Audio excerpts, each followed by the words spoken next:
Nando Nakagawa, o Congresso virou novo ministro do Planejamento, isso faz bastante tempo. Traz um detalhamento para a gente de como foi aprovado esse orçamento, lembrando que Lula só deve assinar depois agora de voltar ao Japão. Ou assinar hoje, mas aí veio a informação do Pedro Moreira dizendo que o Ministério da Economia vai fazer um pente fino nesse texto. O Ministério da Economia não, já se foi Paulo Guedes, Ministério da Fazenda. Mas as dificuldades agora de sanção, porque enquanto não sanciona, falta dinheiro. E falta dinheiro para o Plano Safra, falta dinheiro para a Bolsa Família, falta dinheiro para o básico nesse país, porque o Congresso Nacional resolveu votar nesse ano e não como deveria no ano passado. É absolutamente maluco, Uribe, Tainá e Clarissa, porque essa peça é absolutamente fundamental para que a máquina pública possa, de fato, trabalhar e ter dinheiro para se financiar, pagar coisas básicas, até as mais importantes. Mas o que se aprovou ontem, do ponto de vista econômico, fiscal, é absolutamente uma peça de ficção, porque existe um entendimento do mundo econômico que tudo aquilo que foi apresentado e aquilo que foi aprovado é demasiadamente fora dos parâmetros considerados realistas. É verdade que o mercado financeiro errou muita coisa ao longo dos últimos anos? É verdade. O mercado financeiro errou e errou rude em várias coisas. Mas existe a leitura de que as premissas básicas do orçamento estão desalinhadas. E eu não estou falando apenas, por exemplo, da possibilidade de tirar os precatórios da meta de superávit primário, já que isso tem um respaldo legal, ainda que o dinheiro saia efetivamente do caixa do governo.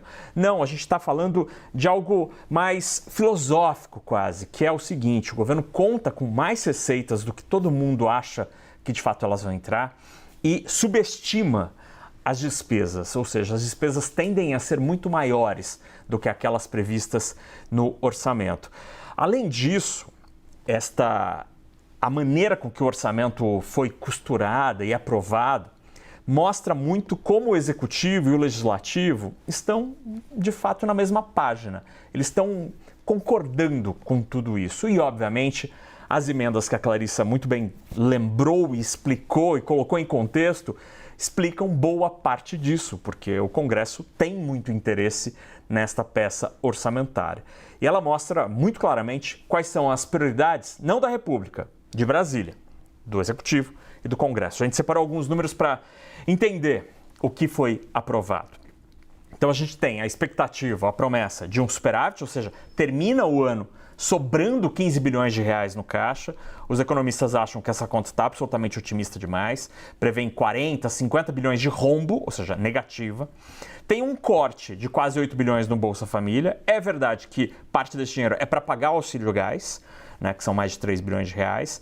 Além disso, o pé de meia, que já foi anunciado, já tem estudante recebendo dinheiro, a gente já sabe quanto eles vão receber, só tem 1 bilhão de reais, faltam 13 bilhões para serem incluídos nessa história e não foram.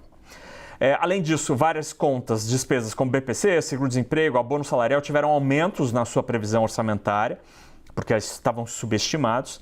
E enquanto o Bolsa Família tem um corte de 8 bilhões, as emendas recebem mais de 50 bilhões de reais. São as prioridades de Brasília, do Congresso Nacional e do Executivo. E de verdade, do ponto de vista econômico, Uribe, Tainá e Clarissa, não dá para dizer que é uma peça que tem mais digital do Congresso ou do Executivo. Nessa história, todo mundo tem culpa, porque o Executivo apresentou um projeto que poderia ser profundamente alterado pelo relator e o relator, de verdade, não mudou efetivamente o que se tem. Então, os dois estão concordando.